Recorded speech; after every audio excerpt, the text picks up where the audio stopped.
போல் பாண்டி போல் பாண்டி அரசியல் நிலவரம் சொல்வாண்டி. மக்களே, விஜய் வின்னிங் ஃபார்முலா ரெடி. அடடா, எல்லோருக்கும் தெரிந்த ஃபார்முலா ஆயிற்றே. பி ஃபார் பிரம்மாண்ட சக்தி, ஐ ஃபார் பிம்பம் அதாவது இன்ஃப்ளூயன்ஸ், ஜி ஃபார் தர லெவல் பா, ஐ தனி ஒருவன், எல் வேறென்ன மாற்று தலைவன். ஃப்ரெண்ட்ஸ், 5 ஃபேக்டர் கொடுத்துருக்கேன். ஒவ்வொரு ஃபேக்டருக்கும் 10 மதிப்பெண்கள். உங்களுக்கு எவ்வளவு பிடிக்குமோ அவ்வளவு போட்டுக்குங்க. மொத்த மார்க்கு 50.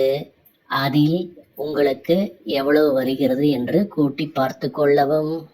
நீங்கள் போட்ட மதிப்பெண்கள் 30ஐ தொட்டுவிட்டால் முதலமைச்சர் அல்லது எதிர்க்கட்சி தலைவர், 25ஐ தொடும் பட்சத்தில் எதிர்க்கட்சி தலைவர் அல்லது 3ஆம் இடம், 4ஆம் இடம் வாய்ப்பு இருக்கிறதா? கமெண்ட்ஸில் சொல்லுங்கள். இவர் எடுக்கும் மதிப்பெண்களை கணிக்க ஏதாவது முந்தைய ரெக்கார்ட்ஸ் இருக்கிறதா? ஆம், இருக்கிறது. ஒரே ஒருவரை நாம் கம்பேர் செய்து கொள்ளலாம். அது எம்ஜி ராமச்சந்திரன் புரட்சி தலைவர் அவர்கள். ஏனென்றால் அவர்தான் புகழின் உச்சியில் இருக்கும் பொழுதே அரசியலுக்கு வந்தவர். இவரும் அது போன்றே. அதனால் அவர் 1977இல் முதல் எலெக்ஷனில் இன்றைய சூழ்நிலை போலவே 4 முனை போட்டியில் தனியாளாக நின்று 32% தொட்டு முதலமைச்சர் ஆனார். 130 சீட்டுகள் வரை வாங்கினார். அதனால் 1977 எலெக்ஷன் ரிசல்ட்ஸ் அதை பார்த்து நீங்கள் அலசி ஆராய்ந்து மதிப்பெண்கள் போட்டுக்கொள்ளலாம். அடுத்த பதிவில் விஜய் மற்றும் சீமான் பற்றிய நமது கணிப்பு என்ன என்பதை விரிவாக சொல்ல போகிறோம். மறக்காம சப்ஸ்கிரைப் பண்ணிருங்க. போல் பாண்டி போல் பாண்டி அரசியல் நிலவரம் சொல்வாண்டி. விஜய் வெல்வாரா? ஒரு கம்பேரிசன். இருவரும் தங்கள் புகழின் உச்சியில் இருக்கும் பொழுதே முதல் முறையாக களம் காண்கிறார்கள்.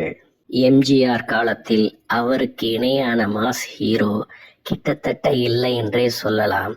இன்று விஜய் காலத்தில் எப்படி என்று நீங்கள் அனலைஸ் பண்ணி தெரிந்து கொள்ளவும். அவர் கிட்டத்தட்ட 15 வருடம் திமுகவில் அரசியல் பயிற்சி எடுத்து களம் கண்டார். இவருக்கு நேரடி அரசியல் பயிற்சி குறைவுதான். ஆனால் இருவருமே 4 முனை போட்டியில் ஆட்சிக்கு எதிரான உணர்வுகளை மையமாக வைத்தே களம் கண்டனர். தற்போது நீங்கள் பார்த்து கொண்டிருக்கும் சார்ட்டில் 1977 எலெக்ஷன், அதாவது 4 முனை போட்டியில் எம்ஜிஆர் அவர்கள் எவ்வளவு ஓட் பர்சன்டேஜ் மற்றும் சீட் வின் பண்ணினார் என்ற விவரங்கள் இருக்கின்றன. மற்ற கட்சிகள், அதாவது டிஎம்கே, காங்கிரஸின் இன்னொரு பிரிவு, அந்த 4 முனை போட்டியில் மற்றவர்கள் எவ்வளவு வாங்கினார்கள் என்ற விவரமும் இருக்கிறது. நன்றாக உற்று நோக்கினீர்கள் என்றால் 5% வித்தியாசத்தில் 80 சீட் வித்தியாசம் பெற்று எம்ஜிஆர் அவர்கள் முதலமைச்சர் ஆனார். இது எதை ஞாபகப்படுத்துகிறது என்றால் 2021 ரிசல்ட்டை அப்படியே ஞாபகப்படுத்துகிறது. அதிலும் 5% வித்தியாசத்தில் திமுக அணி 80 சீட் வித்தியாசம் பெற்றது.